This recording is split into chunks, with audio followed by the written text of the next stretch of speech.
Day 20, SIMAN-based station. Before starting SIMAN-based station, we'll discuss about the SIMAN, what exactly is the SIMAN and how to approach SIMAN-based station. And then we have two stations to discuss: SIMAN acute exacerbation of asthma and SIMAN anaphylactic shock. You get a SIMAN, the chances are that you get either of these two, either an AE of asthma or anaphylactic shock.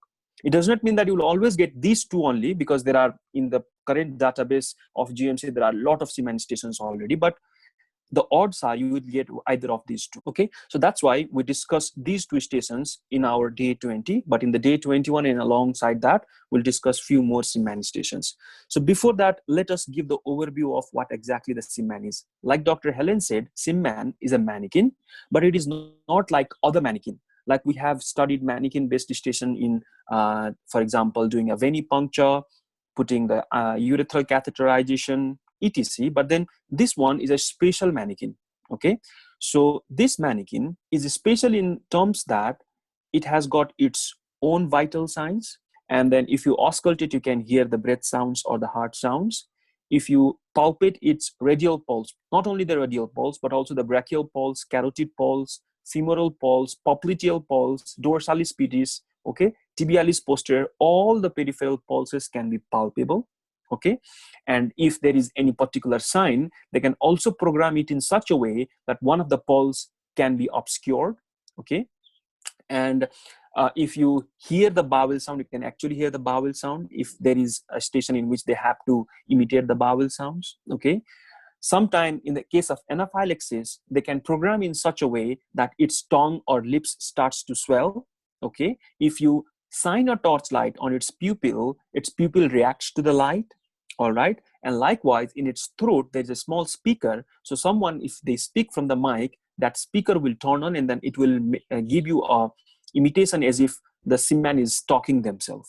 Okay, so behave it like a normal patient. Now in the PLAP2 exam, you will not know that this is a SIMAN-based station from outside the cubicle. The outside the cubicle, the task remains almost similar to any other station. So if you read the task, you will not know that whether it is a SIMAN-based station or not a SIMAN-based station. To identify it, you have to enter inside and you will see, instead of a role player, there is a SIMAN, and alongside a SIMAN, there can be or cannot be a nurse who is talking to you. Okay, and there can be examiner can directly talk to you instead of nurse as well. Okay, the scenario can be anything. This SIMAN is basically an American-based company called CAE. Okay, so CAE Healthcare, it's an American-based company. So they are the one that are supplying the SIMAN to the GMC. So if you want to learn more about this particular machine, you can go to the website caehealthcare.com/patient-simulation. Okay, so this website link is also given in the GMC's website in the PLAP2 section, or otherwise you can directly copy paste this and keep in your browser and try to find out what exactly is this machine about. So this will be a SIMAN. This one is a manual for this particular SIMAN that's visible only to the examiner. Now there is a lot of functions here.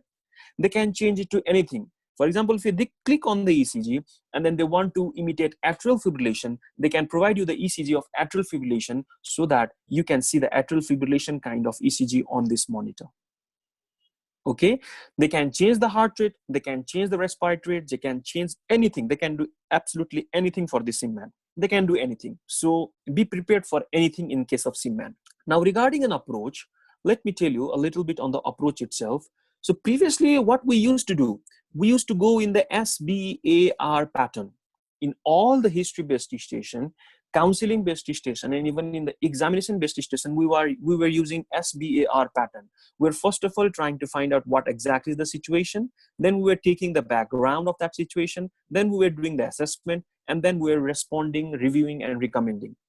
Okay, so SBAR pattern: situation, background, assessment, and then response or recommendation was that you were using till now. So in other way, what you were doing previously was you were asking presenting complaint, then you were doing a data gathering on that presenting complaint by doing a beautiful history taking on different headings.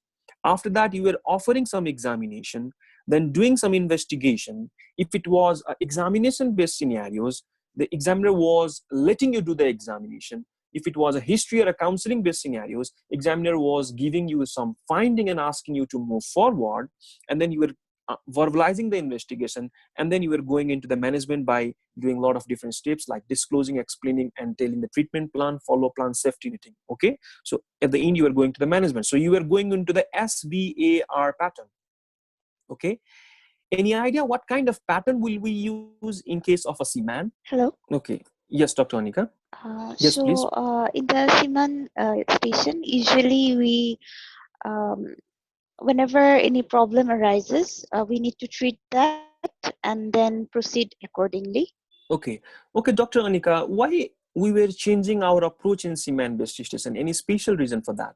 Because we in it is, the Siman stations are usually the emergency cases, and we don't Mhm. want to wait, and we don't want to Mhm. let the patient deteriorate. What if we wait, Dr. Anika, what will happen if we wait till the end? Patient might die. I Very mean, the good. Siman. Yes, that's right. Okay, now imagine yourself in a busy ICU or an emergency department. A patient is critically ill. If you are not going to the ABCDE approach, if you are not managing the patient side by side, then what will happen? The patient will die. Okay, so if you think that I'll take a good history taking and then at the end I'll start managing the case, the patient might die in between, in the middle of the scenario, in the middle of the station. Now, what will happen after that? The patient will not respond to you. The monitor will be flat. The ECG will not be beeping. The patient will not be talking to you back. And then for the whole next 4 minutes or whatever is remaining, you will just stay silent. And of course, no surprise that you will fail that station as well.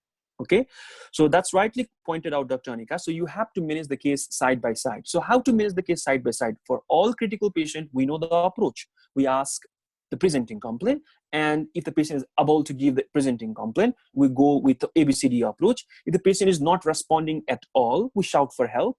We check if he is breathing or not. If the patient is not breathing, we'll look, listen, and feel. We'll look, listen, and feel for the breathing sounds. If the patient is not breathing, then we'll check for the DNR or DNV DNR status. And if the patient is no DNV DNR, then you'll start with CPR. Okay, so that's the basic approach.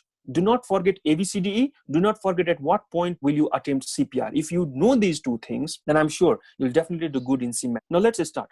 This is the station. So outside the station, you will not know it is a CMAN. You will be a junior doctor working in an A&E department.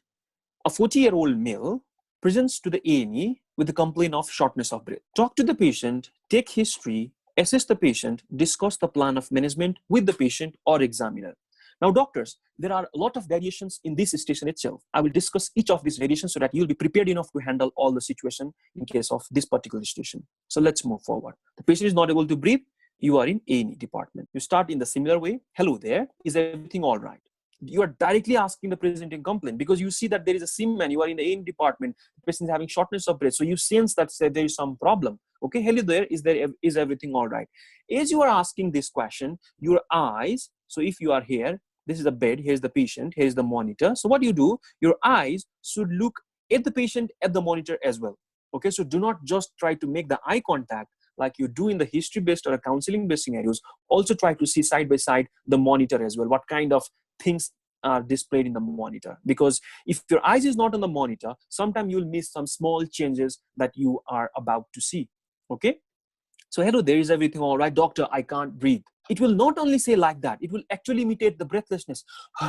Doctor, I can't breathe. Something like that. Okay, it will also imitate that breathlessness. Please don't worry.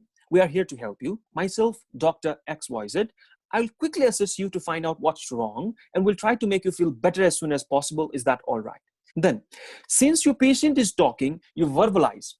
If there is a nurse, you verbalize in front of nurse. If there is no one except you and the examiner and then the CMAN, you just verbalize for yourself. You will say, my patient is talking, so his airway seems to be patent.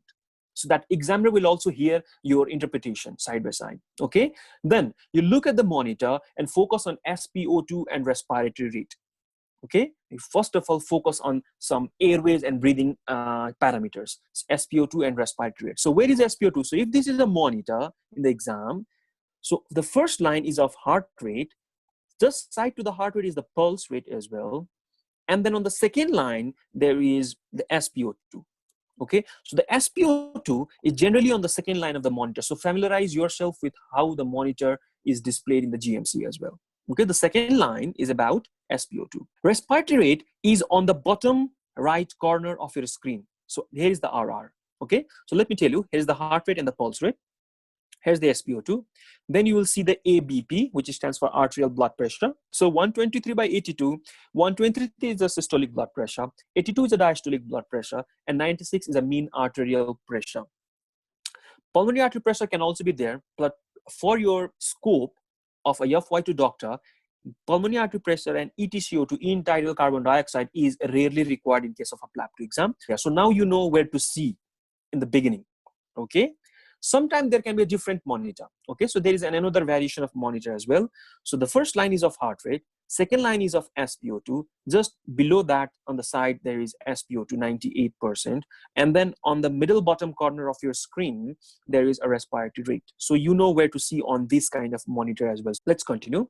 So you will see that the saturation is 85%, for example. It's definitely below 90%, okay? Definitely below 90 or even below 88% in this particular case. Saturation is low, the respiratory rate is high. So you will say, my patient has got saturation of 85%, which is low, and then the respiratory rate is 28 per minute, which is high. The patient also has tachypnea. You verbalize for yourself if there is no one else. You verbalize in front of nurse if there is a nurse. Now you'll ask one question: do you have a smoker's cough?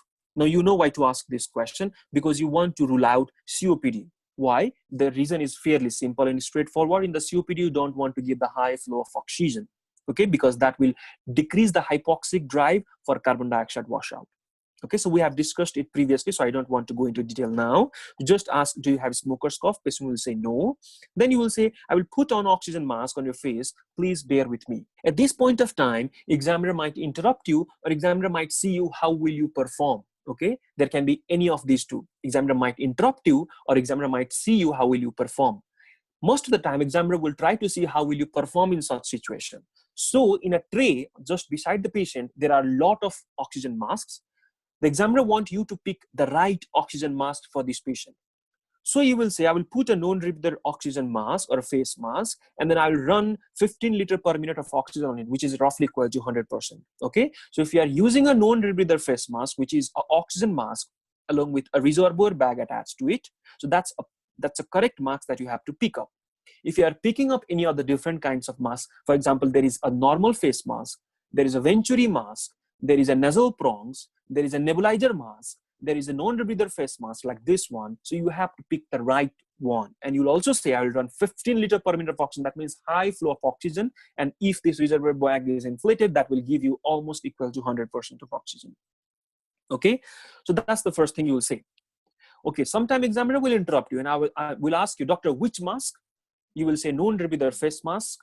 And doctor, how will you give this oxygen? You will say, I will give high flow 15 liters per minute of oxygen, and I'll let the reservoir bag inflate, which will give me around 100% of FiO2. Okay. Now, once you do this, look back to the monitor once again. Okay. Your eyes should be continuously on the monitor as you are doing everything, because if there's a subtle change in the monitor, you might miss it. So you will look back to the monitor and you will see some changes. You will see that the oxygen saturation is improving and respiratory rate is settling down. You will see some positive finding on the monitor if you pick the right mask and if you apply that mask nicely.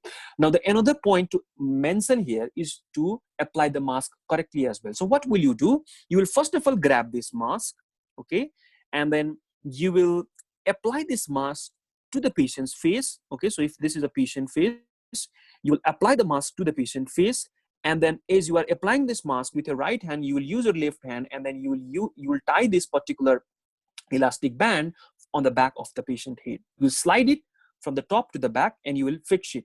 And at the same time, you will pull this particular string to make it tight, and you will yourself check by moving it on the right and the left. Okay, so if the mask is not moving to the right and the left, and if the mask is tightly fitted, then that is a correct step that you are doing. Now, dear doctor, another thing to consider here is, so since this is only a mask, in the real exam, you might get a mask with an oxygen tube attached to it. So there is a small pipe, okay, which will go to the flow meter, okay. So there's a pipe. So you will also manage this pipe nicely. In the real emergency bay, so you will see a small ports Okay, some will be of vacuum, some will be of oxygen. So you will attach this port to the oxygen port, but in the exam there might not be any port slots like that. So what you will do is you will not let that pipe hang down on the bed. If you are doing in that way, then you are trying to be very, very haphazard. So try to be very, very systematic to give the good impression. So what you do is, after you apply this mask, do not let the tube hang on the bed, but rather you coil it up and then put it on the patient's side. Now you'll ask one question: how are you feeling now? I'm feeling much better, doctor. Then you are still not in the point to know what exactly is causing this breathlessness. So you will do the further assessment. You will say, are you comfortable enough to talk with me now? He will say, yes, doctor. So you'll ask, what had happened, Mr. John? He will say, doctor, I had shortness of breath since last 2 hours and it was getting worse. Is there anything else? No, doctor. Okay, do not do whole OD-para. You just ask open-ended question and try to find out much more information from that open-ended question itself. Anything else? No, doctor. Or he might say, doctor, I have an asthma since last 10 years, 20 years, 30 years. He might give some time frame and you will say that I'm asthmatic. How is it being managed? Doctor, I'm on blue and brown inhaler. Are you regular with your brown inhaler? He might say yes, he might say no. Okay. How often do you use your blue inhaler? Much frequently in last 2 days, doctor. So from this question, you are also trying to find out compliance. You are trying to find out compliance. Sometimes the known compliance to the medication might also be a trigger for this acute exacerbation of asthma. Sometimes there can be hay fever. Sometimes there can be some kind of allergy. Sometimes there can be the known compliance of the medication, or sometimes there can be a recent viral upper respiratory tract infection. Anything can be triggered. So examiner will also want you to find out the trigger side by side so that you can address it at the end. So doctor, I'm regular with my brown inhaler and I was using my blue inhaler much frequently in last 2 days. Okay, just a few more questions on your background health. How has your recent health been apart from this? Doctor, I had a sore throat and runny nose recently. Okay. Now you are sensing that maybe upper respiratory tract infection, which he had recently, is a trigger for this current symptom. Has this happened before? Yes, doctor. 6 months ago, it was well managed. I was much more better after that. And in last 6 months, I had nothing else. Any medication apart from inhalers? No, doctor. Especially any painkillers? No, doctor. Because you know, NSAIDs can also sometimes be a trigger. Any medical illness apart from these? No, doctor. If you want to ask more closed questions by any chance, any eczema, hay fever, hypertension, or diabetes mellitus, you might say no or yes according to the situation. Okay. Few more questions on your lifestyle. Do you smoke? Do you have any stress on your work and the family? And any physical activity? Tell me more about your physical activity. Doctor, my physical activity is restricted because of shortness of breath since last 2 days. I don't have any stress in my work and my family. I used to smoke, but I left. You might get answers like this. So you'll definitely know that nothing is there in the form of trigger in case of a personal history. Now, social history is also very important. You want to ask about job, what kind of work he does, any pets or carpets, loose carpets in the home. Okay, what happens is that if the house is carpeted one, then it will harbor a lot of dust, and then because of the dust, there is allergy, and allergy might cause acute exacerbation of asthma, or sometimes even pets. The fur of the pets can also cause that. So recent travel history is also something very important in the social history. Now you'll do it very quickly. Okay, you will not ask a lot of questions. You try to do it very quickly. Now you will say, thank you for answering these questions. You look at the monitor again. As you are asking this question, you are constantly keeping your eyes towards the monitor just to make sure that the patient is not deteriorating in between. And then you verbalize the finding. Whatever is the finding in the monitor, you verbalize. My patient's heart rate is this much, saturation is this much, temperature this much, respiratory this much. You verbalize it, okay? Then you will say, Mr. John, I'll remove your duvet and we'll have a quick look at your chest if you don't mind. I'll have a chaperone with me throughout the procedure, okay? Okay, doctor. Then you inspect. Now you are gone from airway to the breathing part. You are doing the breathing assessment. You will inspect the chest. No sign of trauma. Chest movement is symmetrical. No central or peripheral cyanosis. On palpation, trachea is central. Chest expansion is symmetrical. On percussion, notes are resonant. You will actually inspect, palpate, and percuss. Okay. Sometime examiner might interrupt you and say that, doctor, there is no finding on inspection. Doctor, there is no finding on palpation. Most of the time, examiner will let you auscultate, but then give you this finding of inspection, palpation, or percussion. But be prepared enough to do anything. You have to inspect, palpate, or percuss, or auscultate if the examiner will let you perform. On auscultation, you will definitely hear a wheeze. Okay. Now you can go to the YouTube and try to listen to different kinds of wheeze. Okay, because it will familiarize your ear. So you will hear a bibasal wheeze. Now, once the auscultation is done, the examiner will deliberately deteriorate that patient again. Why? Because now they will know that this doctor, by this much of information, should know what's going wrong with this patient. So now they will deteriorate this patient deliberately. Okay, the examiner will change some setting and the oxygen saturation again falls down, respiratory again goes up. Now you'll say, now the mind of patient is deteriorating, the oxygen saturation is falling down, respiratory is going up once again. And I think this is an acute exacerbation of asthma. I need to change it into the nebulizer mask. I need to change this non-rebreather face mask into nebulizer mask. And I'd like to give the medication from that. Examiner might say, doctor, which medication? You will say, I'd like to give 5 milligram of nebulized salbutamol running through 15 liters per minute of oxygen. Okay, you will say that. Now, the mistake that the most of the doctors doing is that they are saying, I'd like to give salbutamol. What does that mean? It does not signify anything. Some are saying, I'd like to give nebulized salbutamol. It does not signify anything as well. Some are saying, I'd like to give 5 milligram of salbutamol. Some are saying, I'm giving 5 milligram of nebulized salbutamol. So always try to say complete management. You will say, I'd like to give 5 milligram of nebulized salbutamol running through 15 liters per minute of oxygen. That's a correct management. Okay. Now, again, you will not see the oxygen improving, but sometime oxygen might improve and examiner will say, doctor, what next if the patient does not improve? Examiner might ask that way as well, or examiner might deliberately keep that oxygen saturation low and want you to perform the next step.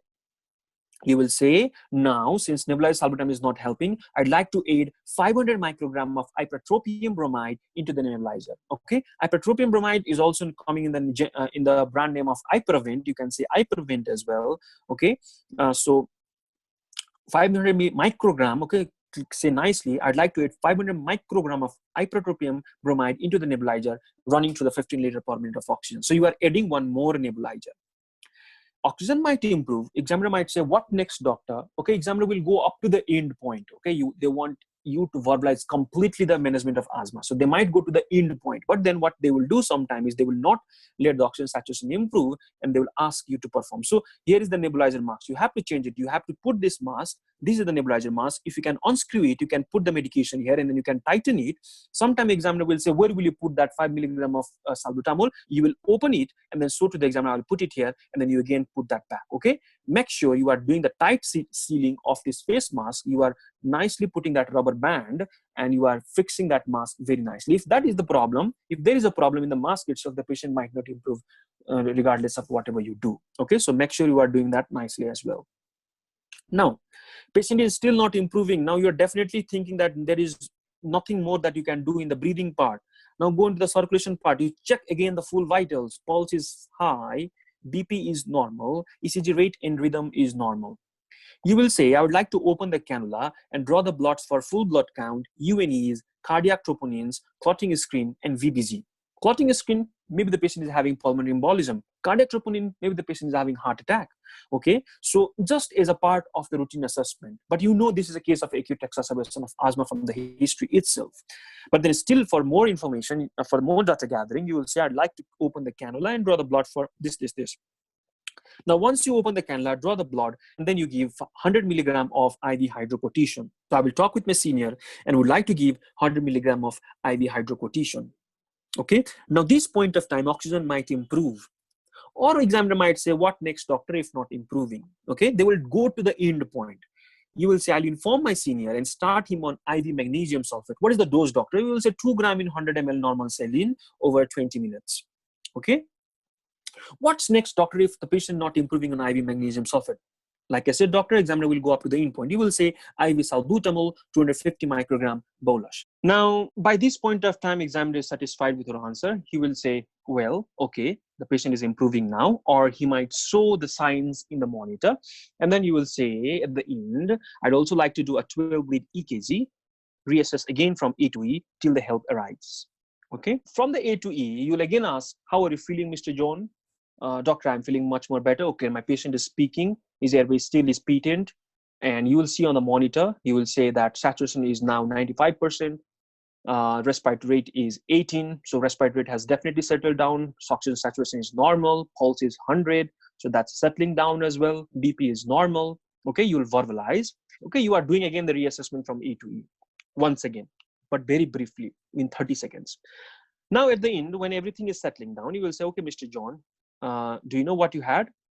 Or do you have any idea what's going on with you? No, doctor, can you please explain? You will say, okay, Mr. John, you had an exacerbation of your asthma, which may be because of the recent respiratory tract illness you had.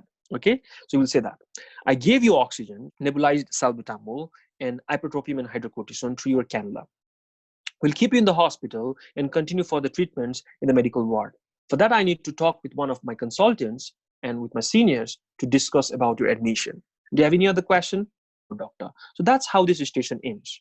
But then, doctor, I said to you before that there might be different variation to this station. So few other variations is that when you ask the first question, how can I help you? The patient will say directly, not just that I can't breathe, but he will say, doctor, I can't breathe. My asthma is killing me. So in such case, what will you do? You will do the very simple thing. You will start this patient on oxygen. You will try to see if the patient is improving. If the patient is not improving, you will start him on nebulizer mask instead of taking other history. Okay, instead of taking other history, you will do the nebulizer. So that's the another variation. So you might get any of these two variations. That's all about SIMAN AE of asthma, acute exacerbation of asthma. Questions, please. You told in the second time that after doing the management, we again have to do the A to E. Can you please tell me, like, how do we do it for the second time? For the second time, you'll just summarize. You'll again say how I'm feeling. The person will say, doctor, I'm much better now. I don't have a breathlessness. You will say, okay, my patient is talking in full sentences. His airway is patent. B, for breathing assessment, you will quickly check over the vitals. You will see that the saturation is normal, the respiratory rate is normal. You will verbalize that. You will not again do the inspection palpation of the chest, okay, because you have already gotten a diagnosis. Then C, for circulation, you will again check for the blood pressure and pulse, and then the rate and rhythm of the ECG, okay, and then any other thing you will say. But if there is any particular finding on the second time, you will say that, okay, I have seen this finding. Now you again try to manage that accordingly. So you reassess A to E second time very briefly within 30 to 40 seconds. Okay, thank you. Okay, if you are repeatedly checking from A to E, A to E, A to E, the examiner will become impressed. If you are just checking A to E once, examiner might get an impression from you that this doctor, though he knows how to do A to E assessment, but this doctor does not know that the A to E might change at any point of time. Okay, so if you are repeatedly doing A to E rather than doing anything else, examiner might get impressed. I have seen doctors getting 12 out of 12 because they just did A to E, A to E, A to E repeatedly. Okay, but then I've seen a doctor who did a very nice A to E assessment once, but then didn't even verbalize that I would like to reassess A to E again back in it. Okay, so that's something that you have to consider in the SIMAN. And do we need to verbalize it from A to E in the second time as well, or everything? If you are lacking on time, if your time is like only 10 seconds, you will say I would reassess again from airway to airway, breathing, and circulation. You will say like that. But if you have time, you will say again, you ask the patient, how are you feeling? You check his airway, and then you verbalize the vitals once again. You try to reconfirm yourself. Thank you. Okay, and then the other thing you have to consider in this situation is pick up the right mask. Know how to put that mask nicely in the tight fitting condition. Okay, yes. Any further question on the SIMAN acute exacerbation of asthma? Hello, Dr. Sid. I was just wondering about auscultating the chest. Normally we do anteriorly, and then we do axillary side, and then we do the back.